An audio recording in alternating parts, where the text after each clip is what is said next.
Here at National Grid, they say delivery rates are only part of the story. They say what's really driving up costs right now for customers is the volatile cost of energy driven by a bitterly cold winter. So not meditative in the beginning, but once you get the hang of it, for a lot of people, this becomes their escape, a way of meditation. 47 years, 1,000 plus wins. You don't just put your name on a building, you put it on a wall. Jim Boeheim's legacy isn't just history, it's permanent. Well, voters have been making their way into the polling station behind me to mark their choice on the front of the ballot for their various candidates. On the back, they're also faced with two propositions, beginning with Proposal 1. Syracuse basketball legend Gerry McNamara has been introduced as the new head coach of Syracuse men's basketball, and NCC Joseph Duffy joins us right now. It felt like spring walking to class yesterday morning, and then by the time we were walking home, it was freezing rain, and then we wake up this morning and a big blanket of snow. Sunset Boulevard behind me looks a little bit different. 8 different model homes on this lot, showing customers what's possible with modular housing. One thing you can't deny about Gerry McNamara is he is a competitor, and he's also a winner. National championship as a player, and that recent MAC title with the Siena Saints, and now he hopes that he can bring some of that winning pedigree to the Syracuse Orange. Does your mind ever feel like a spinning wheel? Well, many are turning to knitting and crochet to slow down, unwind, and find some peace.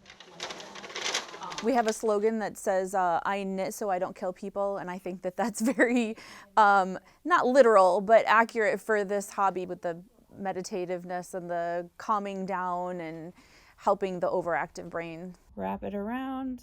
The craft dates back centuries, but it's seeing a modern revival. The hashtag crochet has racked up more than 15 billion views on TikTok alone. It looks easy enough until you're the one holding the needles. This is hard. Knitting takes time to master. It's definitely not going to be meditative in the beginning. So not meditative in the beginning, but once you get the hang of it, for a lot of people, this becomes their escape, a way of meditation. So this is the front or back panel. It'll be... Julia Fancher is a physics student at Syracuse University. She turned to crochet to decompress. It's nice to kind of have something like I can follow the directions and I can kind of turn my brain off a little bit, and like getting like finished products out of it and like doing something kind of worthwhile with my time.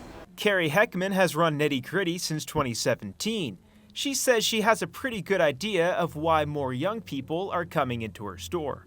People are getting a little tired of how TikTok is owning their brains, and they're looking for other things to do besides endlessly scroll. Instead of scrolling, they're stitching. Matthew Davison, NCC News. I mean, what can I do? I gotta pay it. Running a chocolate shop means keeping things at just the right temperature. This winter, that's gotten more expensive. My last energy bill was higher than average. It was noticeable. Adam Mazzoni has owned Sweet on Chocolate since 2018. He can't just turn down the thermostat. Chocolate doesn't work that way. He's frustrated National Grid won't budge on prices. The price is the price, and that's it.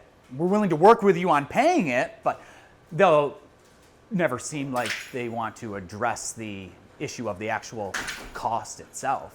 National Grid says the average household natural gas bill this February was about $52 higher than a year ago. A state-approved rate hike kicked in last September, the first in a 3-year plan raising delivery charges through 2027. National Grid doesn't profit on supply, but it does profit on delivery charges. Here at National Grid, they say delivery rates are only part of the story. They say what's really driving up costs right now for customers is the volatile cost of energy driven by a bitterly cold winter. Cold weather causing increased demand caused supply prices to go up, which impacted the overall total bill. Basic economics, according to Jared Paventi of National Grid. He says there are options for businesses getting squeezed. There are energy efficiency programs for businesses that can help address some of that. Utility officials say bills should ease as temperatures rise and heating demand drops this spring.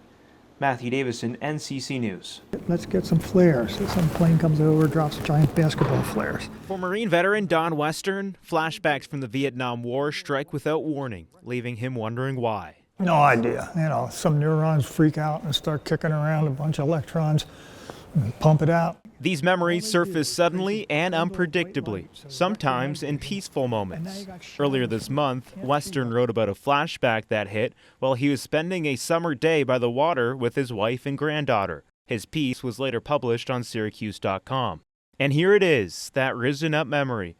I am in the present time and place, but a frisson of sensation skitters across my skin. I am both within and beside myself, occupying past and current time. And there are various degrees. That one on the summer day was pretty extensive, let's say. Some are less. Some are going to be, I've driven in the Adirondacks years ago, and there's a force thing that triggers it. So I'm in the Adirondacks. Why the heck does this trigger? But it does. Could these things that come up, could I put them down on paper in some way? You are the first female West Point cadet to die in Iraq, and I am sorry as a writer I did not write against the war. That same question, what to do with those painful memories, led Army officer Tim Gherkin to start writing as well.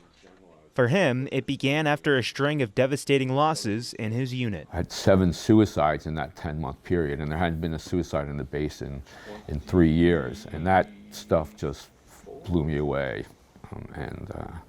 That started messing with my head, and I didn't know what else to do, so I started writing. For both veterans, writing became a place to put the experiences that never truly go away. A set of experiences that have a searing quality to them, and they're in you forever. Matthew Davison, NCC News.